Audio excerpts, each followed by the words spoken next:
How does the man keep doing it? I don't know. I don't know if anybody besides his editors, and I don't even think his editors know how he does it. This man Oda, bro. The way that he makes the arcs that come before the current arc, or even the current arcs, more important as time goes on. Like, I am so happy as a Skypiea fan, as someone who genuinely loves this arc. I can't even begin to explain to y'all how much happiness it gives me. And the fact that two of my favorite panels in the entire series now have different context. Before this whole Nika situation, this was already one of my favorite panels in the entire series, mainly because I thought it represented the spirit and the heart of the story. And it's just a cool looking panel, like, just look at it. But now when you look at that thing in the middle, you're like, whoa, you feel me? So it's incredible. And then there's this one from page 3, or from chapter 300 in the corner, which I'm sure you've seen a million times by now, but I just wanted to show y'all just in case. And you can clearly see that resembling Nika, right? So it's like, man, where in the world are you going with this, Oda? And of course, we've had the conversations, especially lately, with Joy Boy, the connection to Luffy, the connection possibly to Momonosuke, the connection to whoever the connection is going to end up being with. Joy Boy's connection to them, Luffy being himself and rejecting that idea of being somebody else. He is who he is. You know, we've spoken on that multiple times here before. Now, yesterday, so I'm recording this on Saturday, yesterday, when I read the chapter, there was a few things I couldn't stop thinking about. Of course, the identity of Nika and where this individual was referenced before. We saw it in Big Mom's flashback. I completely forgot about that. Shout out to y'all in the comment section. I had a feeling about the Skypiea one because I was like, man, of course they referenced him clearly in the Kalgara and Nolan flashback, right? As a clear individual that existed, but also in the Elbaf flashback. In Big Mom's flashback, they also look to the sun and the individual in Nika. So Nika was referenced in both the Nolan and Kagara flashback and the Elbaf flashback. Now, what's important to note here is the existence of the giants. We've been theorizing with the giant straw hat that the giants are going to have a major thing to play in when it comes to Joy Boy, the Void Century, the fact that they are attempting the gigantification of humans and trying to mess with their DNA and stuff like that in order to create these gigantic modified humans in the way that they are doing with like the kids with Mosha and everybody that was back in Punk Hazard. We see that they are trying to do whatever it is that they can do to create these giants once more. And we see how modern day giants, how insanely powerful they are when they're reaching their maximum potential, with Oars back in Thriller Bark, Little Oars Jr., who's putting in work, Kaido, Big Mom. I mean, these individuals that are humongous, that they put in work. They put in work. And then even just the regular warriors like Dory and Bragi, it's obvious that just from them being who they are, the warriors that they are, automatically they're dangerous out in these seas. And so the world government obviously looks at it like, man, and I don't even know the history behind it, right? I'm going to assume, now that we know for sure that most likely the same individual who was referenced in the Nolan and Kagara flashback was also referenced several hundred years later within the Elbaf flashback. So this is somebody that people are still looking towards, that people still believe exists. And so what that leads me to is, could Nika be a title that is transferred in the same way that we believe Joy Boy is a title that's transferred, right? Now, here's the thing. There's several people who believe that Nika is Joy Boy, or that Nika is a separate generation of Joy Boy, right? So we have OG Joy Boy or whatever, Roger, Luffy. Nika could be one of those generations. I've seen that theory before as well. Yesterday, I was talking about the possibility of Ace and or Sabo, especially Sabo with we know his dream and his goal right now, and currently being the Revolutionary Army and what they're trying to do. It could most certainly be the next iteration of Nika, whatever the case may be, right? There's a lot of possibilities there. But rather than focusing on who Nika is, rather than focusing on, the references and stuff like that in this video, I really want to talk about who this individual had to have. And I'm talking, this information is going to be so key, and why I think my view on Elbaf is starting to change little by little in terms of what kind of arc I think it's going to be, right? Oda has been letting us know that he wanted to, or at least in the interview, that he wanted to make the arc with the Revolutionary Army to include Luffy's past and something to do with Garp. This is all starting to blow up before our very eyes. Something huge is cooking up, and we know that what that thing is going to be the catalyst for the final war and everything that we're going to start learning after post-Wano, right? But the one outlier is Elbaf. There's a lot of different ideas going around with the Elbaf arc, what it is we're going to learn. People think it's going to be a Zou type of arc that's very short. Some others think it's going to be the length of like a Skypiea, where we're going to learn a lot about the history of the world within it and whatnot. And of course have amazing character moments for Usopp, depending on who's there. I've seen some theories that it could be Shanks' arc in the Four Emperors saga. So many different things, right? But I think after this chapter, we can safely assume that Nika is going to be a major playing point in that arc. We're going to find out a lot more about who this Nika character is, and if he very well is in another iteration of Joy Boy or whatever it is, right? But what I'm trying to get to is when it comes to the Revolutionary Army. Because after I talked about the Sabo thing yesterday, I could not stop thinking about Sabo, the Revs, and of course the leader. The leader of the Revolutionary Army. The individual that is so mysterious and we know nothing about. And yet his very existence is similar to what was just described to us of what Nika tried to do, or what they believed Nika could do, right? Now, I'm not saying Dragon is Nika, but what I am saying is that the motivations behind Nika, and since I believe Dragon knows the truth of what happened in the Void Century and knows these individuals, Joy Boy, Nika, all these things, ancient weapons, everything, Dragon knows it all. Dragon walks by Instant Messenger Sama and it's like, whoa, like you're going to start seeing some spooky stuff being said, right? Dragon. At this point, we know the Revolutionary Army is going to move because of what happened to Sabo. We don't know where he is. We don't know where Sabo is. We don't know if he's currently captured, if he's currently on the run. Regardless of what it is, the Revolutionary Army are about to make their move, which is why Dragon was like, hold on, we got to confirm the facts. Once they confirm the facts, they are moving out to go either back up Sabo or rescue Sabo. And when this happens, because I'm sure if he is being chased, quote unquote, he's going to, we might see Dragon run into somebody serious, and that's going to lead to a conversation to be had, and that's going to lead into this Revolutionary Army arc that Oda's always been wanting to write, that includes Luffy's past, right? And that's where we will find out a lot of stuff. But I think the main thing we're going to find out there, especially if it does end up connecting to pre or post Elbaf, or even within Elbaf, who knows with Oda, right?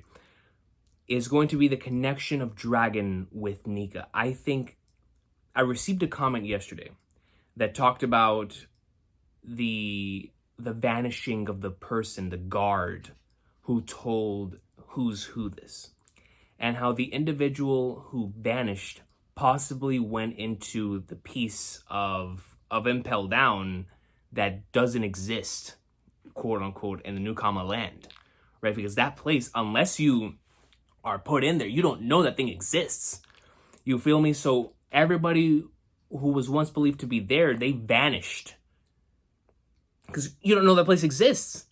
And so I love that. And that also gives, if that is true, and that guard is from the Revolutionary Army, speaking on that and speaking on stuff like that, then man, that would indicate not only, of course, that Dragon knows, which we know, but that other Rev leaders know this as well. Now, what does this mean for Dragon? I believe that the same tattoo that Dragon has on his face is the same exact tattoo that we're going to see on Nika's face. I've been thinking a lot about Skypea. I've been thinking a lot about the importance of markings and marks on individuals, on their body especially.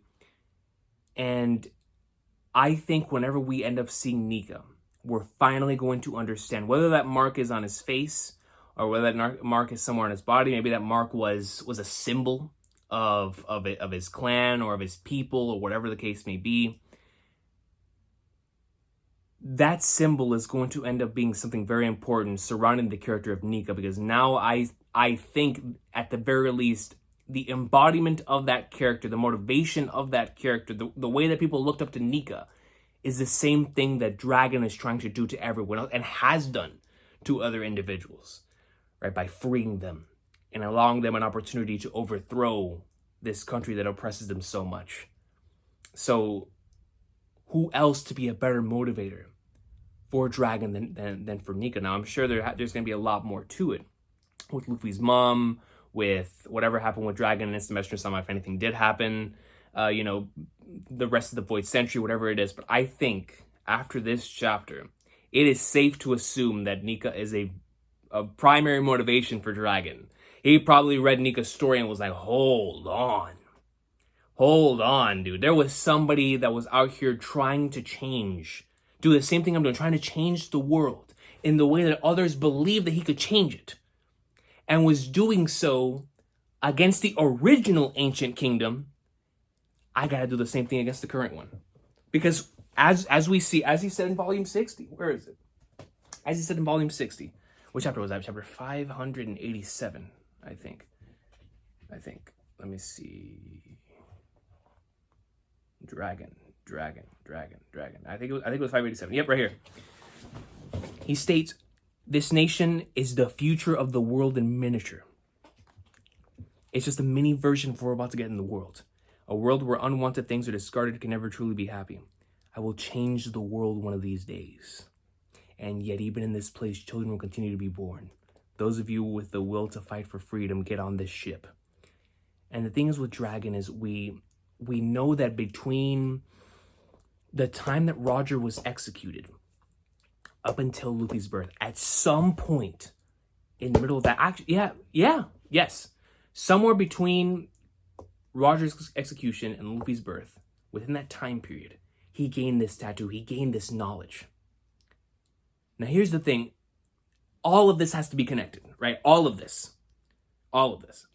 Something else that has yet to be discussed is where Nika was from, right? So let's just say Nika really was somebody. Let's just say at the end of the arc, we see Nika's name in the Poneglyph in Wano, right?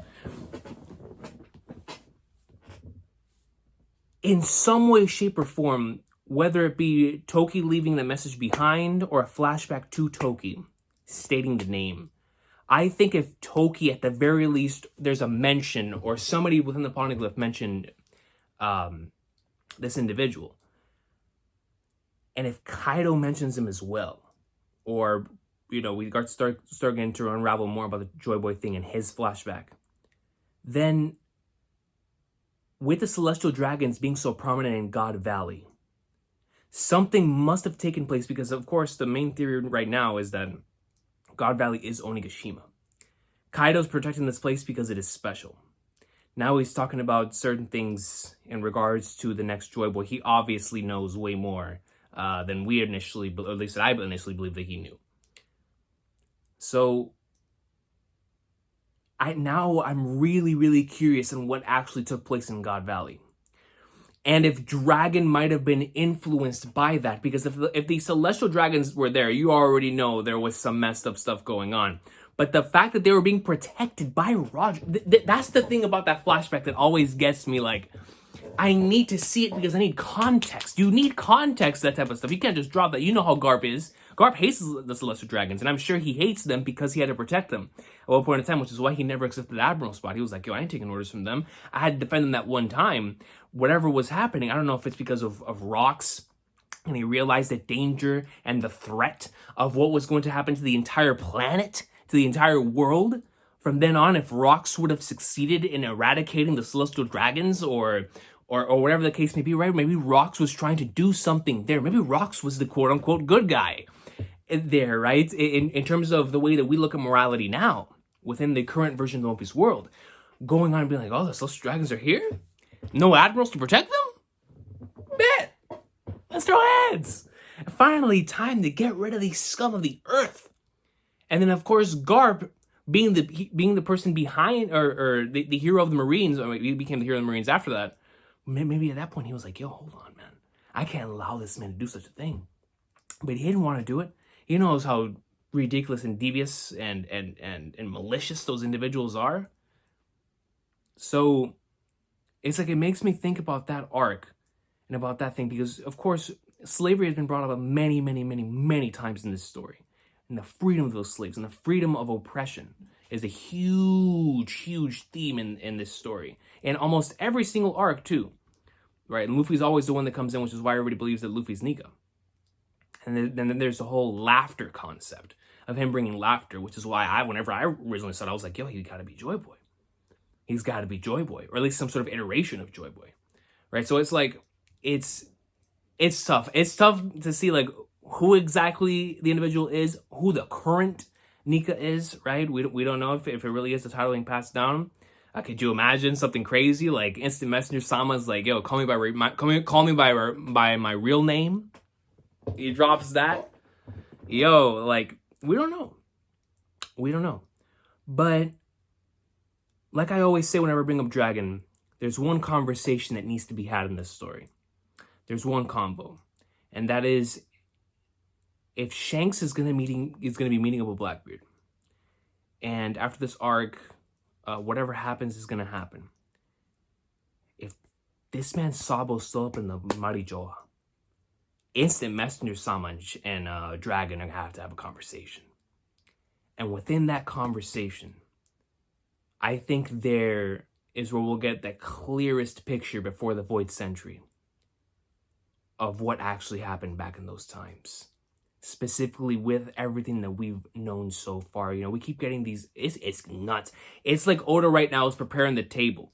You feel me? He's got the thing on it, he's putting out the silverware, he's putting out the appetizers with what we got in Fishman Island with Joy Boy's apology, and then seeing a little bit more, or actually I should say the first time we saw it back in Robin's flashback, and then slowly but surely getting a little bit more with the apology, and then with Roger's flashback, and now currently in the last couple chapters.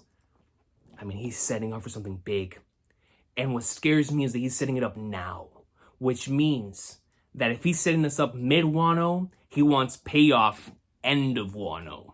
So we're learning the names Nika, the Gomu Gomu no Mi's importance, CP0's role, all of this. We're learning this in the middle of Wano.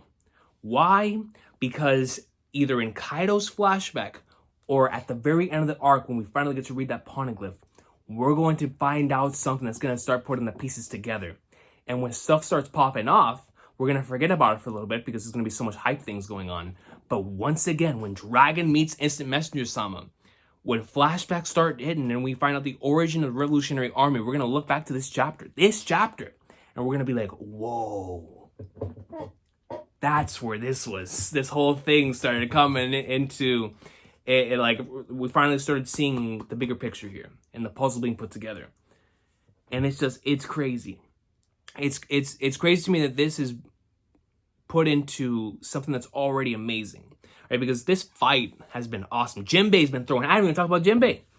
Jinbei and Who's Who have been throwing down in the most awesome of ways. I mean, it's been straight hands, and Jinbei ain't letting him getting a single thing. I mean, he's going in. Love it. I can't wait to see this in the anime, and I'm going to assume that after this is over, like a lot of the comments were saying, or at least after this week's chapter, we're going to see Who's Who's actual face and what Who's Who looks like. And because his mask was probably broken, right? But Jinbei went in this week, man, and I loved it. It was a great moment for his character, honestly, because we got to see exactly what drives him and what really twists him, right? Where there was a lot of things said about his people, where he swallowed it, as we know he's probably done many times, because we know that as a fishman, the man had to have gone through a lot of racism. I'm talking a lot. And he had to have swallowed a whole bunch of it, because he remembers what took place with Fisher Tiger. And speaking of Fisher Tiger, same thing, man. There's a lot of people that thought that he was that generation's Nika, right? I saw that comment come up quite a few times. And we see the symbol of the sun in several different ways, or in several different arcs. It's kind of crazy because Hancock's slave mark looks like a sun. So it's like this whole sun thing, there are individuals who use the sun as this light, and the sun is darkness for others too, which is why it's weird to me. Like, which is why it could go either way. It real deal could go in a way of Nika being either a quote unquote good individual from back in the day, of one of Joy Boy's allies, Joy Boy himself, or it real deal could end up being Instant Messenger Sama. And that's the thing that's like, man, this is crazy. Regardless, we with Fisher Tiger and with everything else that Jinbei, of course, went through in that flashback, what he went through by himself after that, and then of course with his own crew, and we saw everything that the man must have endured for so many years. And so to see him continue to take those words, but the moment that they started insulting the history of his people and what his people had to go through, that's when he was like, yo, I've had enough, son. I've had enough. You ain't going to talk about my generations like that. You ain't going to talk about my father, my grandfather, and those that came before me that established a path for me to walk on. You ain't talking about them. You could talk about me, but you ain't talking about them. And I was like, yo, that's some straight up Straw Hat energy. I love that. And he goes in, pones who's who, and that was fantastic. But it's like, yo, in the middle of this Jinbei greatness, which, yo, in the anime, we already know it's going to be nasty. We have this current stuff, and it's like my mind, or not even just everyone's mind is just moving. And for me, I can't stop thinking about Dragon and the Revolutionary Army, because after this, for me, it's like, it's clear as day. When we see the meaning behind that, the meaning behind the markings on his face, behind the tattoo on his face, we're going to be like, yo, it was right in front of us the whole time, because I believe this has to be one of the marks, of course, from that era. That's something we've talked about for a long time. But if Nika really was the individual, but that's the thing that's kind of spooks me, man, because just put it out there. You know, at this point, Instant Messenger Sama could legitimately be anyone. You know, I've talked about the whole M Sama being rocks and why that makes sense. But let's talk about this possibility of Instant Messenger Sama being Nika, right? Because we don't know if Nika was truly Joy Boy. And even if he was, the change of 800 years, if a person could change in one day, 800 years, come on. You feel me? So it's like, but the thing is with Instant Messenger Sama, we don't even know if Instant Messenger Sama is a title that is also passed on, or if that is something that is, regardless. Let's just say that's the same Instant Messenger Sama back in the day as he is now. Could you imagine the rage and the frustration in somebody like Dragon? Apologize about that. In somebody like Dragon, that he looked up to Nika, was like, yo, I gotta do what he does. And then he figures out that individual is the one that's currently oppressing everybody in the planet. And he's like, yo, what turned him into that? And then he really starts looking at the darkness of the world, where it turned even someone like that into the king of the verse. I mean, yo, there's a lot of possibilities here, man. A lot of that one's a far reach, right? But I'm just saying, we don't know what turned Dragon into somebody who just felt like it was his mission. I mean, just his mission to go out and overthrow the WG, to just stick it to the Gorosei, to stick it to the Celestial Dragons, to stick it to Instant Messenger Sama. We don't know what it is that truly drives him. I mean, of course, the world of One Piece is very corrupt. Of course, the way that things are, somebody should stand up and try to change things. But when it comes to this world, we know that there's always a catalyst that leads them to being in the way that they are, especially with the intensity in which Dragon goes about certain things, the way that he speaks, the things that he states. And obviously, he gets inspired by certain characters. He was obviously inspired by Roger. So it's like, when it comes to Dragon, if we know that Luffy gets heavily inspired by others, then what of Dragon? Right? What of Dragon? Of all people. And then on top of that, we've been talking about the dawn a lot lately, and I initially took the sun concept as being a literal thing, which is why I thought about the Meta no Mi, right? And I still believe that is most certainly a possibility about it being like the current Meta no Mi user from that day, which is why they were like, oh snap, this man can summon suns? Like, hold on, bro. But what about if it is the sun in a sense of bringing brightness to everyone? Because we saw how he brings laughter to everyone, which is why we all believe that he might be an iteration of Joy Boy, or whatnot, why we all thought of Joy Boy when we saw that, because we were like, yo, laughter, laugh. We know how much that's been brought up in his arc, the smile fruit. I mean, laughing because you want to, and laughing because you can't, you're unable to do anything else. Regardless, laughter is a very huge thing within this arc, wanting people to laugh, whatever.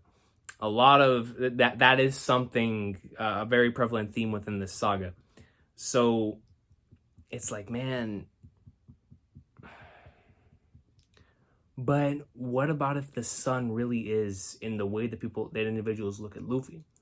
Of like, yo, this Skype. Yo, man, dude, I'm telling you, there's a lot, bro. This reread, next time I reread Skype with this context, it's going to hit different. It is going to hit extremely, extremely different. That panel with Conus, when she was praying, oh man, oh, regardless.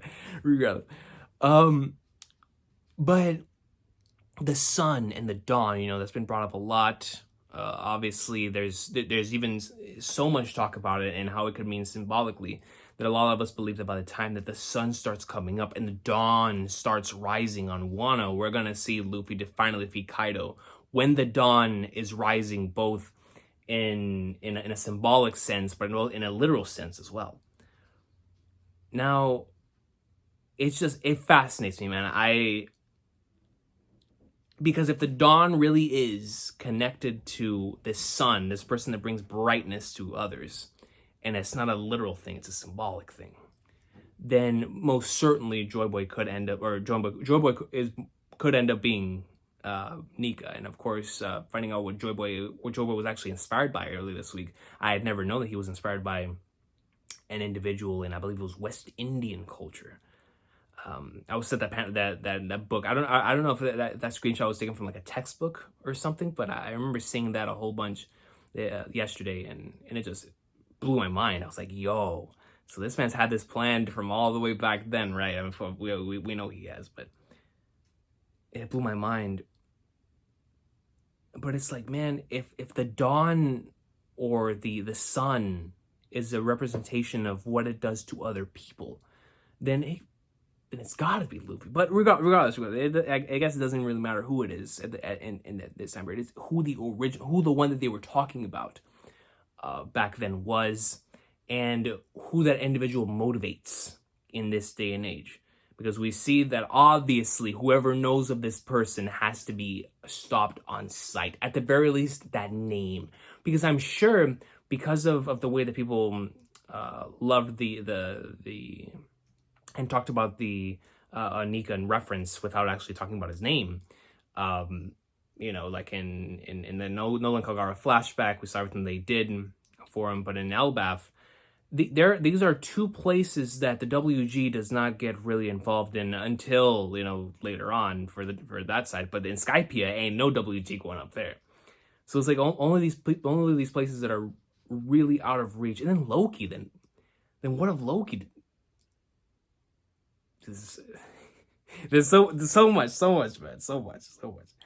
But yeah, just it really starts making you think that what this chapter did for me, honestly, like more so than anything else, was start thinking about actual character motivations for a lot of people, and what it is that they know, and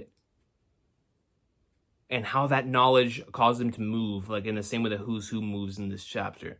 Because let's just say that was Who's Who's reaction. Who's Who was like, yo, I just heard something I'm not supposed to hear. But what about somebody who took it upon themselves to like make that their mission, like a dragon, or somebody who's known that information all along and doesn't want anyone else to know about it because it has a strong connection to the part of the world that you don't want anybody else to know about, which is like Instant Messenger Sama. Now, in M Sama's case, shout out to Three Skull Theories for talking about this in the comments section last week. Where's my volume 90? I'm sorry, not last week, yesterday. We've talked about this multiple times before, but in chapter 906, of course, there is all of those things, and people believe that these are all different generations of Joy Boy, right? So the fact that the third one is the one that's opened here, if let's just say, food for thought, this thing belonged to Nika, right? This Straw Hat. And he was the third iteration, whatever it is. Then it really makes you think, like, it just, why? Instant Messenger Sama, like, what is M Sama's connection to all of these characters from back in the day? Because now, after chapter 906, it's like, who would have known that one chapter could change the entire game like this, right? Does Dofi know? Because Dofi didn't know about the Gomu Gomu ni. Does he know about? I mean, he has to, right? Because he knows about the treasure. And in order to know about the treasure and why that means so much to them, he would have to know the context behind it. But then how? Because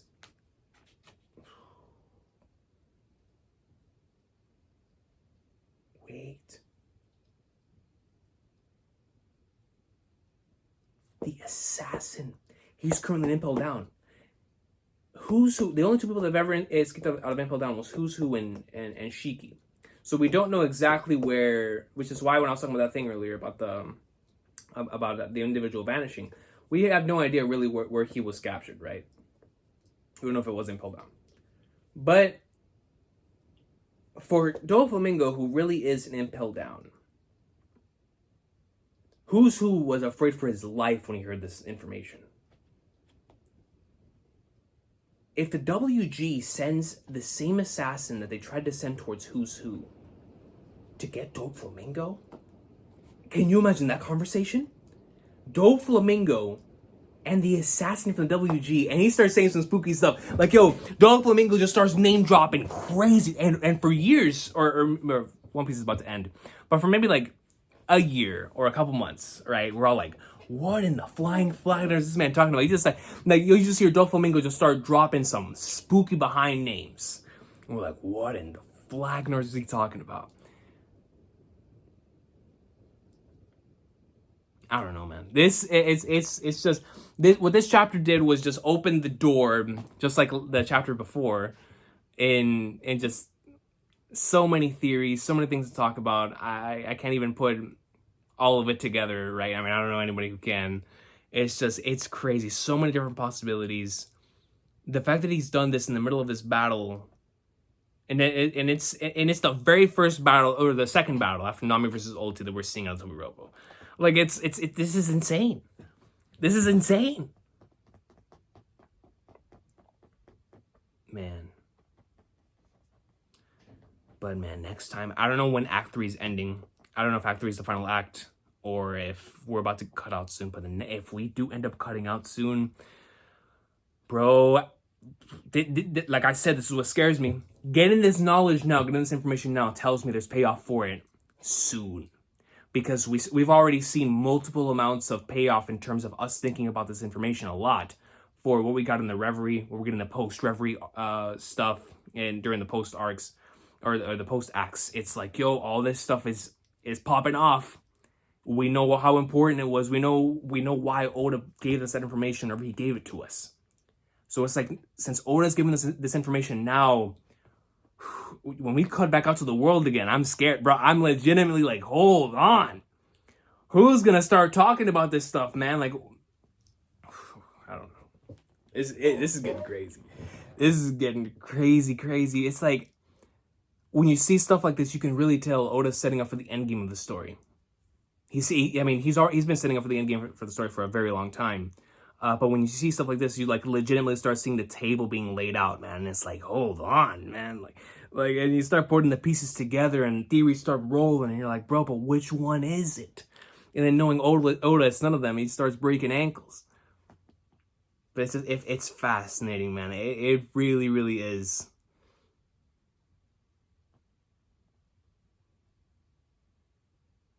I cannot wait to see this. The mark, bro. What is it one of the kingdoms? Was it the people who, maybe it was the individuals who were enslaved at that time that had that mark? And so a dragon putting that on his face is like calling out to Nika himself and being like, yo, save me, free me. Or I'm one of those individuals, but I'm going to fight back. I'm enslaved, but I'm going to fight back. And I'm going to ensure my freedom. Maybe he just has that mark because he's the leader. He's the, you know how the individuals who were the leaders in like whenever there's a lot of marks on one's body, indicative of maybe your rank within a clan or whatever. Maybe dragons, maybe that one is like the one who belongs to the top dog, and it belonged to that certain clan. One more thing before I leave, because I feel like I have to talk about this. Law just recently talked to Koda-san when he looked at the poneglyph, talking about, I'll see this checkered fate to the very end. We know how we saw that Law was a D in that flashback. Whenever Law was talking to Flamingo, with how the D's are the natural enemies of the gods and whatnot. We know exactly how everyone, Luffy and NL. We know that's a big part of the overall story. And what they mean by gods is the celestial dragons who see themselves as these godlike figures, and of course, like the Gorosei and all of them, but mainly it's those dragons, Instant Messenger Sama, these people who literally look at themselves as superior to everyone else that's here. I'm so curious on what type of information or what type of things Law is going to see after telling Rocinante that. Because if he's going to see this checkered fate to the end, and he knows everything that Rocinante did back in the day, because we know that Robin's going to learn some crazy stuff. But what of Law? Law's face to face with a member from Elbaf who knows so much about all of this. And he's also a D.